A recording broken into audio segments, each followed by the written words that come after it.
Release అయిన video చూస్తే నిజంగా భయమేస్తుంది. శాంతియుతమైన వాతావరణానికి నెల్లూరు జిల్లా ఎక్కడెక్కడి అధికారులందరూ కూడా ఇక్కడికి రావాలని కోరుకుంటారు.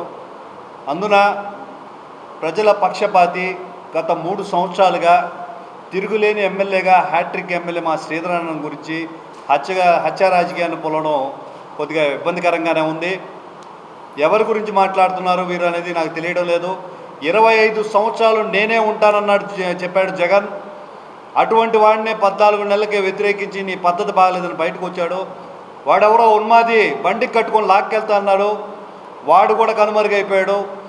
పోతే కార్యకర్తలకు కానీ ప్రజలకు కానీ ఇబ్బంది అయితే అందరికంటే ముందు నిలబడే వ్యక్తి, ధైర్యవంతుడు, రాజకీయాల్లో ధీరశాలి అయిన శ్రీధరన్న గురించి మాట్లాడుతున్నారా? ఎవరిని బెదిరిస్తారని నేను అడుగుతున్నాను. ఈరోజు గన్మెన్లు తొలగించినప్పుడు 2 గన్మెన్లు తొలగించినప్పుడు మిగిలిన 2 కూడా వెళ్ళిపోండి, నా కార్యకర్తలే సైనికులు, వీళ్ళే నన్ను కాపాడుతారు, ప్రజల క్షేమాన్ని నేను కోరుకుంటున్నాను, నన్ను ప్రజలే కాపాడుతారు అని చెప్పి అడ్డం తిరిగిన శ్రీధరన్న గురించే మీరు మాట్లాడేదని నేను మరొకసారి తెలియజేస్తున్నాను. జనసేన పార్టీ హత్య రాజకీయాన్ని ఖండిస్తుంది. ఏది ఏమైనప్పటికీ వీడియో రిలీజ్ అయిన పరిస్థితి ప్రజల్లో భయాందోళన కలిగిస్తుంది. ఖచ్చితంగా దీన్ని సుమోటోగా భావించాలి. పోలీసులకు తెలిసినా కూడా ఈ సమాచారాన్ని శ్రీధరన్నకి అందించలేదు. సుమోటోగా భావించి హోమ్ మినిస్టర్ గారు సిఐడి చేత విచారణ చేపట్టి దోషులు ఎవరైనా ఉన్నా కూడా కఠినంగా శిక్షించాల్సిన పరిస్థితి ఉంది.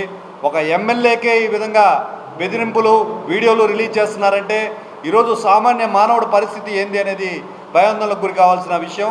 శాంతి పద్ధతులను కాపాడే విధంగా కూటమి ప్రభుత్వం చర్యలు తీసుకోవాలని, సామాన్య మానవుడు గతంలో మాదిరిగా స్వేచ్ఛావాయువులు తీసుకునే విధంగా వాతావరణం తీసుకురావాలని మరొకసారి తెలియజేస్తూ, ప్రజానాయకుడు కోటంరెడ్డి శ్రీధరన్న ఆయన ఏమైనా చేయాలని చూస్తే మీరే గల్లంతయ్యే పరిస్థితి ఉంది. బ్రతికున్నన్ని రోజులు నేను ప్రజాసేవకే నా జీవితం అంకితం అని చెప్తున్న శ్రీధరన్నకి జనసేన పార్టీ తరఫున బేషరతుగా మద్దతు తెలుపుతున్నాం. హత్య రాజకీయాలకి ముగింపు పలకవలసిందిగా కూటమి పెద్దల్ని మరొకసారి కోరుకుంటున్నాను. జై జనసేన, జై హింద్.